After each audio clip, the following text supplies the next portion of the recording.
사랑하는 여러분, 오늘은 추수감사절입니다. 참으로 기쁘고 복된 날입니다. 하나님이 우리에게 주신 은혜들을 헤아리고 기억하고 감사하는 날입니다. 이것은 우리에게 억지로 감사를 끄집어내라는 것이 아니라 우리가 놓치고 있었던 하나님의 흔적들, 하나님이 우리 가운데 행하신 일들, 하나님이 일하셨지만 우리가 깨닫지 못했던 것들, 이것들을 발견하고 깨달으라고 허락하신 날이죠. 그러므로 이 날은 참으로 감사한 날입니다. 우리가 잊었던 하나님의 은혜, 우리가 놓치고 살았던 하나님의 흔적들, 이것을 발견할 수 있는 복된 날이기 때문에 그렇습니다. 그래서 이 날은 단순히 우리가 식탁의 풍성함을 그렇게 나누는 날 정도의 의미가 아닙니다. 어떤 분들은 혹 오늘 교회에서 어떤 특식이 나올까 기대하며 오신 분이 계실지도 모르겠습니다. 저는 기억에 늘 추수감사절은 교회에서 떡 주는 날, 이렇게 어린 시절 생각했던 기억이 있습니다. 그런데 이 날은 그러한 식탁의 풍성함을 우리가 나누는 정도의 의미가 아니라 한 해 동안 우리를 인도하신 하나님의 은혜를 기억하는 아주 값지고 귀한 날입니다. 그래서 우리가 이 날에 기억해야 될 한 문장이 있다면, 주님 고맙습니다, 주님 감사합니다. 여러분, 이 짧은 한 문장, 그러나 이 안에 진실한 우리의 마음을 담아서 드릴 수 있다면 이것만큼 더 귀한 한마디의 고백이 또 어디에 있겠습니까? 여러분, 우리가 주님 앞에 주님 정말 고맙습니다, 감사합니다 라고 이렇게 고백을 한다는 것은 하나님, 내가 하나님의 은혜로 살았습니다 라는 고백이 그 안에 담겨 있는 겁니다. 하나님, 내가 내 힘으로 애쓰면서 아침 일찍부터 밤늦게까지 수고하며 열심히 살아가지만, 그러나 하나님, 내 열심으로 살아온 인생이 아니라 하나님의 은혜로 살았습니다, 이것을 고백하는 그 고백이 이 짧은 문장 안에 담겨 있는 것입니다. 그러므로 사랑하는 여러분, 여러분의 입술에 이와 같은 고백이 있기를 바랍니다. 주님 감사합니다, 주님 고맙습니다, 내가 여기까지 주의 은혜로 살아왔습니다. 이 고백이 여러분의 고백이 되어 여러분의 입술을 통해 이 아름다운 복음의 언어가 흘러갈 수 있기를 주님의 이름으로 축복합니다. 우리에게 잘 알려진 철학자 소크라테스는 감사에 대해서 이런 이야기를 했습니다. 감사는 마음의 기억이다. 무슨 말입니까? 그는 감사를 감정이라고 이야기한 것이 아니라 감사는 기억이다 라고 그렇게 이야기한 것입니다. 이것을 신앙적인 의미로 우리가 해석하고 이해를 한다면, 하나님이 베푸신 은혜를 기억하는 마음, 하나님이 베푸신 그 은혜를 잊지 않고 기억하는 거기서부터 감사가 시작되고 출발한다라고 해석할 수 있을 겁니다. 오늘 우리가 드리는 이 추수감사절 예배는 그런 의미에 있어서 기억하는 날입니다. 무엇을 기억할까요? 올 한 해를 돌아보고 내가 혹 놓친 하나님의 손길이 있는 것은 아닌지, 그때는 너무나 힘들고 아프고 고통스러웠는데 그래서 도무지 하나님이 나와 함께 하시지 않는 것 같았고, 그래서 정말 절망 가운데 신음하던 그 순간이 너무나 아프고 힘들었는데 돌이켜보니 하나님의 은혜였구나라는 것을 깨닫는, 그것을 기억하고 되찾는 그러한 날, 그것이 오늘 우리가 기억하고 감사해야 할 내용들일 것입니다. 특별히 오늘 우리가 함께 살펴볼 본문의 말씀은 이 감사라는 행동이 이 고맙습니다라는 이 짧은 이 한마디가 왜 복음의 언어인가 하는 것을 우리에게 아주 선명하게 보여주는 말씀입니다. 오늘 본문 누가복음 17장 11절의 시작은 이렇게 기록하고 있습니다. 같이 한번 읽어볼까요? 시작. 예수께서 예루살렘으로 가실 때에 사마리아와 갈릴리 사이로 지나가시다가, 지금 이 11절의 말씀은 단순히 사마리아와 갈릴리라는 어떤 단순한 지리적인 설명 이상의 내용을 포함하고 있습니다. 여기에는 구약의 역사적인 배경들을 조금 이해할 필요가 있는데, 열왕기하에 보시면 아수르가 북이스라엘을 점령하고 북이스라엘이 그로 인해 완전히 멸망하는 장면을 우리가 볼 수 있습니다. 그런데 이 아수르가 북이스라엘을 점령하고 나서 어떤 정책을 펼쳤는가 하니 바로 혼혈 정책을 펼쳤습니다. 그러니까 그 땅에 이방인들을 대거 이주시켜서 이 사마리아 땅에, 북이스라엘 땅에 거주하며 살도록 한 것입니다. 실제로 많은 이방인들이 그때 이주했고 그들이 그곳에 살면서 자연스럽게 그 땅에 남아있는 사마리아인들과 함께 결혼도 하고 그렇게 시간이 많이 흐르다 보니 그 땅에 있는 그 땅에 있는 주민들은 순수한 사마리아 땅의 사람들이 아니라 혼혈 민족이 만들어지게 된 것입니다. 심지어 그 이방인들이 들어오면서 그냥 몸만 왔을까요? 그냥 가족들과 이삿짐만 싸들고 왔을까요? 아니요, 이방 종교가 함께 들어온 겁니다. 그래서 그 땅은 완전히 혼탁한 종교, 그러니까 혼합 종교가 그 자리에 털을 잡고 뿌리를 내리게 된 것입니다. 그래서 이 혈통을 중시하는 유대인들, 이 아브라함의 혈통을 중시하는 이 유대인들 입장에서 볼 때에 이 사마리아 땅에 사는 그들은 혈통적으로나 또 신앙적으로도 결코 순수하지 않다라고 그렇게 보았던 것입니다. 그런데 이들 가운데 있었던 갈등의 사실 정점은 이보다 예배 장소에 관한 문제였습니다. 유대인들은 예배 장소를 예루살렘에서 드려야 한다라고 생각을 했습니다. 그곳이 하나님이 정하신 장소라고 생각한 겁니다. 그런데 사마리아인들은 아니다, 하나님께 예배드리는 장소는 그리심산이다 라고 그렇게 생각을 했습니다. 왜 그렇습니까? 유대인들 입장에서 보면 하나님께서 다윗에게 약속하셨고 실제로 그 아들 솔로몬을 통해 예루살렘에 하나님의 성전을 세우고 하나님의 약속을 그렇게 이루어 가셨기 때문입니다. 그런데 이 사마리아인들 입장에서 생각해 보면 아브라함이 그 아들 이삭을 드릴 때 그 장소가 그리심산이거든요. 또 모세가 율법을 가지고 축복할 때 그 축복의 산이 그리심산이거든요. 그러니까 그들은 아니다, 하나님께 예배하는 자리는 그리심산이다 라고 그렇게 서로 엇갈린 주장을 하면서 그들의 갈등의 골이 더 깊어져 갔던 것입니다. 그러면서 이 갈등이 점점 서로에 대한 원한으로 치닫고 결국 유대인들은 이 사마리아 땅을 아예 밟지도 않고 오히려 쭉 둘러서 돌아가는 그러한 현실을 그들이 살게 된 것입니다. 그런데 예수님이 모든 사람들이 피하고 손가락질하고 이제는 순수한 신앙과 혈통에서 벗어났고 순수한 믿음과도 전혀 상관없는 더러운 사람들, 더러운 땅이라 천대받는 그 땅을 향해 예수님께서 친히 걸어 들어가신 것입니다.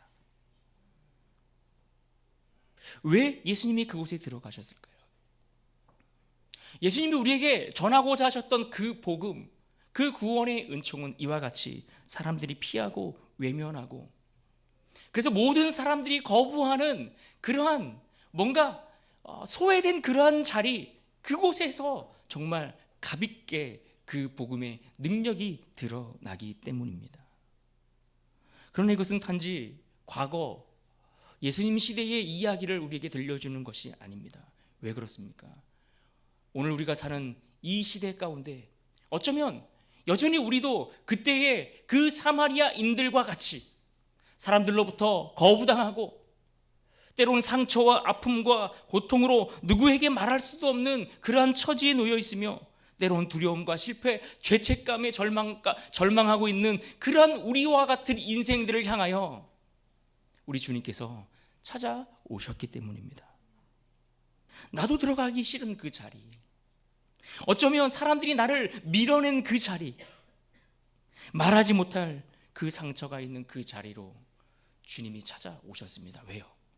우리를 만나기 위해서, 우리에게도 구원을 허락하기 위해서, 우리도 하나님의 자녀인 것을 확인시켜 주기 위해서 이 세상의 그 험한 고통과 절망의 자리로, 아니 나의 인생의 그 한 자리 가운데 주님이 찾아오셨기 때문입니다. 그러므로 여러분, 오늘 이 나병 환자들이 예수님을 만나 그 병 고침을 받는 그 장면은 남의 이야기가 아닌 겁니다. 저와 여러분을 구원하신 하나님의 사랑의 이야기가 오늘 이 본문 안에 담겨 있는 것입니다. 오늘 말씀 이처럼 사람들에게 한 번도 환대받지 못하던 그 경계선에서 주님을 만난 이들의 이야기가 우리에게 소개되고 있습니다. 특히 나병 환자라고 할 때에 이 나병 환자들은 오늘 본문에 나와 있는 이 사마리아와 또 갈릴리 이 유대 땅의 경계의 지역에 있는 그 지역으로부터도 소외당하고 버림받은 사람들일 뿐만 아니라 심지어 가까운 가족들, 사랑하는 사람들, 그들에게조차 버림받은 그런 사람들을 의미합니다.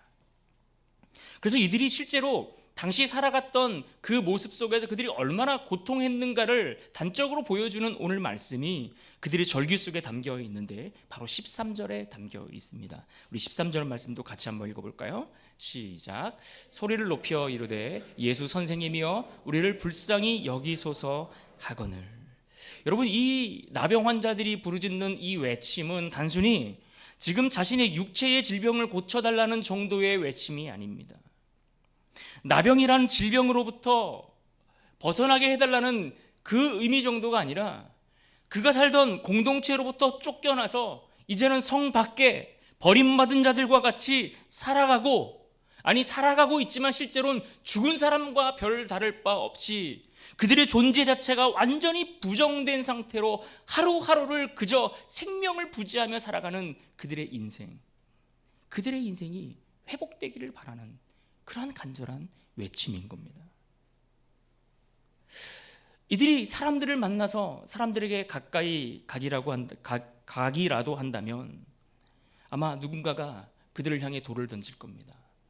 그리고 그 돌에 맞아 그들이 죽음을 당한다면 그것은 오히려 그들이 마땅한 일로 여겨야 할 정도의 취급을 받는 그런 인생을 살아가고 있는 겁니다. 그래서 이들은 지금 질병의 치유를 넘어서 하나님, 나의 존재의 그 회복을 바라고 구하는 그러한 외침을 전하고 있는 것입니다. 그런데 중요한 것은 예수님이 그들의 외침을, 그들의 절규를 외면하지 아니하시고 들으시고 그들을 주목해 보셨다라는 겁니다. 오늘 본문 14절 말씀에 보시고 이르시되 가서 제사장들에게 너희 모임을 보이라 하셨더니 그들이 다가가 깨끗함을 받은지라. 예수님께 병을 고쳐달라고 외쳤던 그들의 외침을 들으시고 예수님이 뭐라고 말씀하셨습니까? 가서 제사장들에게 너희 몸을 보이라 말씀하신 겁니다. 예수님이 그들을 만나서 그들에게 이와 같은 말씀을 하셨을 때에 그들의 몸에 어떤 변화가 일어났습니까? 아니요. 아무런 변화가 일어나지 않았습니다. 어떤 깨끗함을 받을 어떤 조짐이 보였나요? 어떤 가능성이 그들에게 보였을까요? 아니요. 그렇지 않습니다. 아무런 변화도 어떤 가능성도 기대되지 않고 보여지지 않는 그런 상황들 속에서 예수님은 그들의 몸을 제사장에게 보이라고 말씀하셨습니다. 제사장에 보이라고 하는 것은 그들이 나병인지 아니면 깨끗해졌는지를 판단하는 일들을 당시 제사장들이 했기 때문입니다. 중요한 것은 오늘 이 본문이 이 이야기를 우리에게 들려주고 있는 이유는 무엇인가 하니 바로 이 나병 환자들이 예수님을 만나서 병고침을 받았는데 그 병고침을 받는 그 과정을 보면 그야말로 말도 안 되는 그런 일들이 그들에게 일어났다라는 것을 이야기하고 설명해 주고 있는 겁니다. 상식적으로 예수님이 그렇게 말 한마디 한다고 해서 그들이 그 말을 듣고 제사장을 향하여 걸어간다고 해서 나을 것이라고 기대할 수 있는 어떤 가능성들이 있습니까? 어떤 치료에 관련된 어떤 행위를 예수님께서 하신 것도 아니고 그들에게 가서 제사장들에게 보이라고 말씀하셨던 그 한마디를 통해 이와 같은 일들이 벌어질 가능성은 전무합니다. 그러니까 오늘 말씀은 그들 가운데 전혀 불가능한 일이 벌어졌다라는 것을 말씀해 주고 있는 겁니다. 말도 안 되는 일이 벌어졌다는 것입니다. 마치 오늘 우리가 하나님의 자녀가 되고 구원을 얻은 것과 같이. 여러분 생각해 보십시오.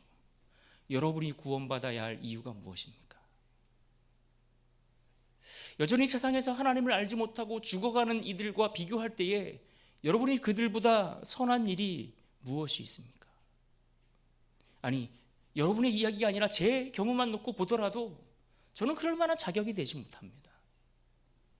내가 누구보다 하나님 보시기에 어떤 선하거나 하나님 보시기에 아름다운 모습이 있어서 하나님이 저를 구원하셨을까요? 그래서 하나님이 우리를 이 자리에 앉아 하나님을 예배하는 자로 삼아주셨을까요? 하나님은 말도 안 되는 일을 우리에게 행하신 겁니다. 그저 우리의 삶의 존재가 마치 죽은 자와 같이 허덕이는 그 인생 속에서 하나님 앞에 부르짖으며 절규하는 그 소리를 들으신 우리 주님께서 나의 그 부르짖음을 외면치 않아 하시고 가서 내 몸을 보이라 말씀하실 때에 우리의 몸이 깨끗이 나은 건강한 자가 되는 그런 놀라운 은혜를 받게 된 것입니다. 그러므로 여러분, 우리가 구원을 얻은 것은 당연한 것이 아니라 은혜입니다. 마땅한 것이 아니라 은혜입니다. 그럴 수밖에 없는 것이 아니라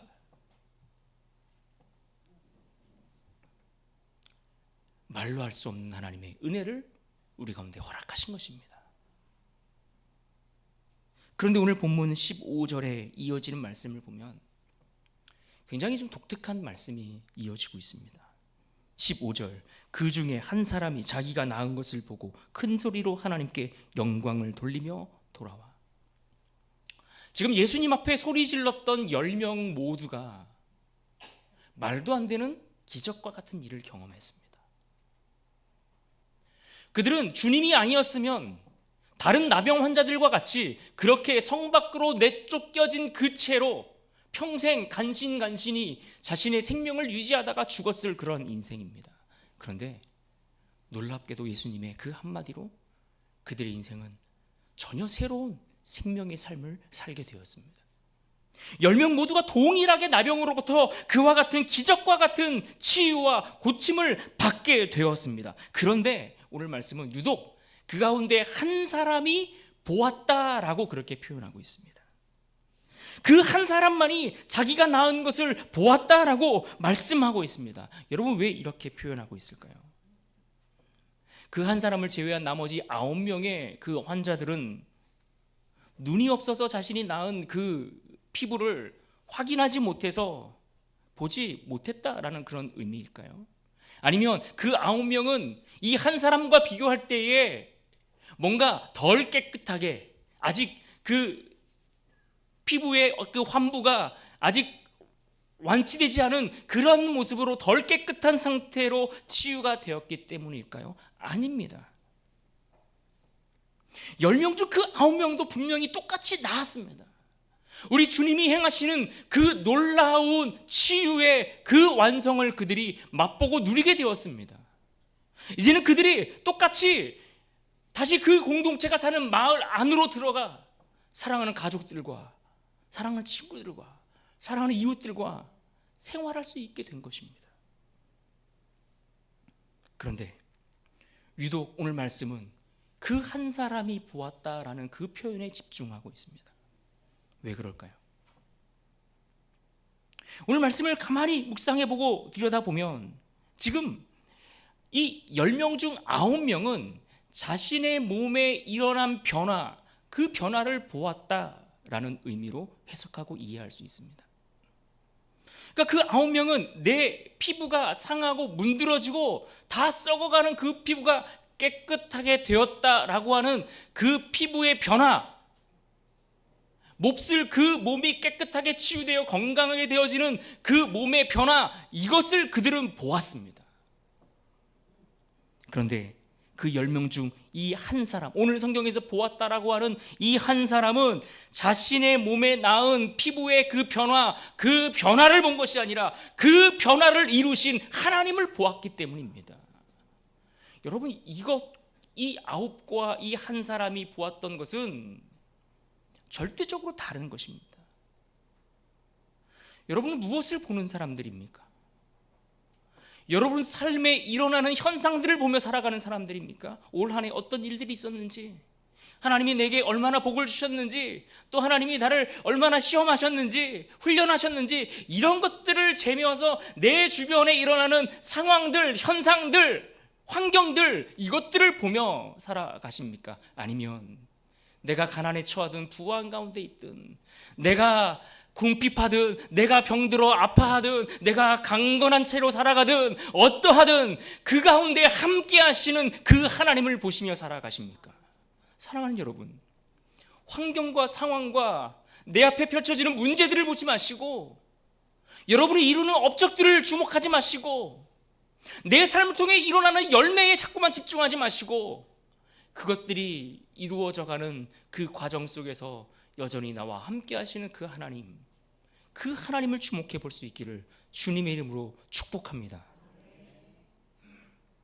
그래서 여기서 우리가 알 수 있는 중요한 가르침은 무엇입니까? 감사는 은혜를 보는 눈에서 시작된다라는 겁니다. 감사는 하나님이 하신 은혜를 볼 수 있는 눈이 열려야 감사할 수 있는 겁니다.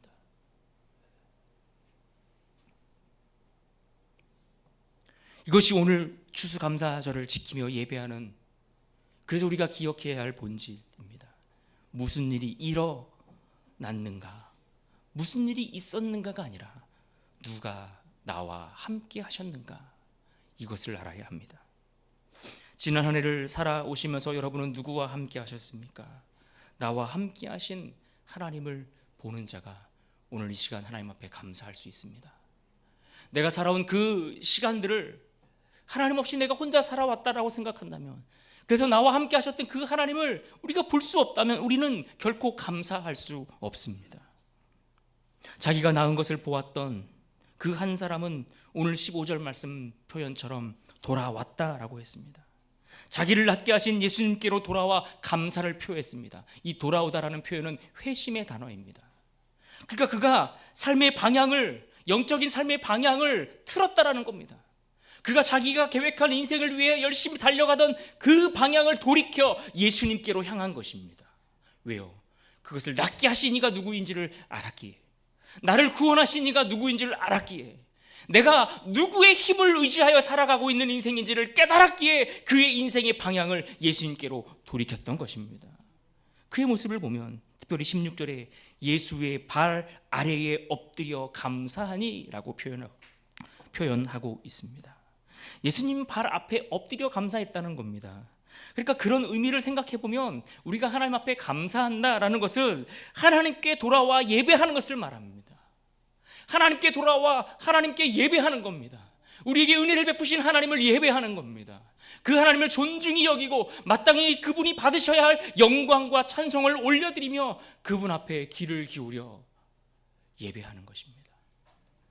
감사는 하나님의 은혜를 아는 자가 하나님 앞에 돌아와 예배하는 일입니다. 돌아와 엎드려 감사하는 그 한 사람을 보시고 이제 예수님이 이렇게 말씀하십니다. 19절 말씀 우리 한 목소리로 읽겠습니다. 시작. 일어나 가라, 내 믿음이 너를 구원하였느니라 하시더라. 아멘. 치유는 10명의 환자 모두에게 임했지만 그러나 구원은 감사했던 그 한 사람에게 임했습니다. 그러므로 감사는 구원의 조건은 아니지만 그러나 구원받은 사람에게 나타나는 열매라는 것을 우리가 알 수 있는 겁니다. 여러분이 하나님의 구원을 받은 자로 살아가고 있습니까? 우리가 하나님의 구원을 받은 하나님의 자녀인 것을 인정하신다면 우리 안에는 감사의 열매가 나타나야 한다라는 말씀입니다. 특별히 우리가 왜 이 시대 가운데 이와 같은 감사의 고백이 필요합니까? 우리가 살아가는 요즘의 이 세상을 둘러보십시오. 이 세상은 어떤 세상입니까? 자꾸만 우리를 무엇과 비교하기 좋아하는 시대 아닙니까? 그래서 사람들이, 특별히 젊은 세대들이 이 SNS를 통해서 자꾸 다른 사람들의 화려한 삶을 보면서 진짜 그들이 어떻게 사는지 그들의 삶의 이면은 보지 못한 채 그들의 화려함을 자신과 비교하는 거예요. 그리고 나는 불행한 것처럼, 나는 그들보다 못난 것처럼. 그러니 당연히 이 비교가 당연시되는 이 시대에 사람들이 감사가 나올 수 없는 것입니다. 남들의 화려한 모습만 보고 진짜 그들의 이면을 보지 못해 그들과 자꾸 우리를 비교하기 시작하면 우리는 이처럼 감사할 수 없는 안타까운 현실에 빠지고 말 것입니다. 뿐만 아니라 우리가 살아가는 이 시대는 얼마나 많은 성과가 우리를 압박해 오고 있습니까? 직장인들의 삶은 그야말로 이 성과에 대한 이 압력, 압박 이런 것들이 얼마나 심한지 모릅니다. 그런데 참 신기한 것은 우리가 성과를 이루고 그 업적을 쌓으면 그것이 우리를 채워주는 것이 아니라 사실 그것을 쌓으면 쌓을수록 우리를 더 목마르게 한다는 사실을 여러분 아십니까? 그러니 그러한 시대에 그런 압박 가운데 살아가는 우리 현대인들, 또 오늘 우리 성도들의 삶 속에 감사할 수 있는 이유가 그 안에서 발견되지 못하는 것입니다. 그래서 우리는 내가 뭔가 이루어가는 업적, 성과 이런 것들을 통해 살아가는 자들이 아니라 오늘 우리의 삶은 하나님의 은혜 위에 살아가고 있다라는 사실을 고백할 수 있어야 하는 겁니다. 내가 이루었던 성과, 업적, 그것을 많이 쌓아서 그로 인해 내가 살아가고 있는 것이 아니라 오늘도 우리에게 흘려 보내주시는 하나님의 은혜 위에 살아가고 있다는 그 고백이 있어야 하고, 그 고백이 있어야 또한 하나님 앞에 감사할 수 있는 것입니다. 특별히 오늘날 한국 사회는 지속적인 우울과 불안 장애가 점점 증가하고 있다라고 이야기합니다. 우리 성인들뿐만 아니라 우리 아이들, 젊은 세대들, 그들의 삶도 이와 다르지 않습니다.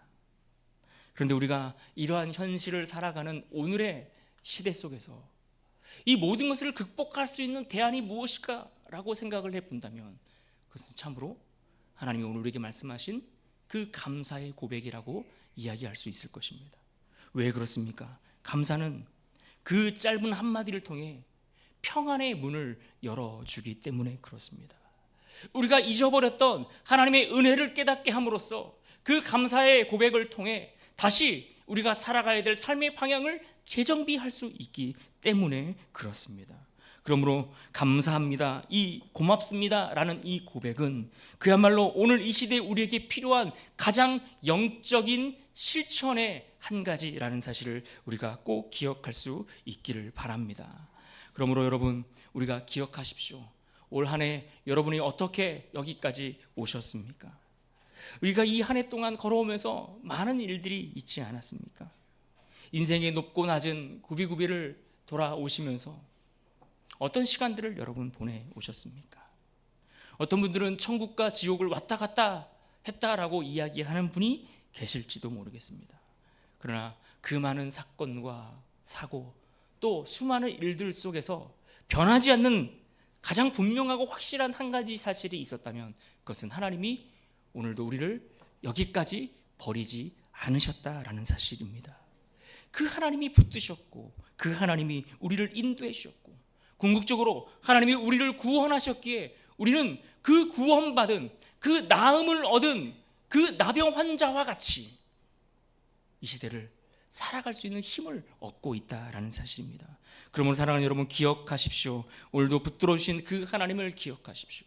오늘 우리를 인도하시는 그 하나님을 기억하십시오. 그리고 하나님이 우리를 구원하셨다는 그 한 가지 사실만으로도 우리가 가슴 벅찬 그 마음을 가지고 주님 앞에 감사하며 살아갈 수 있기를 바랍니다.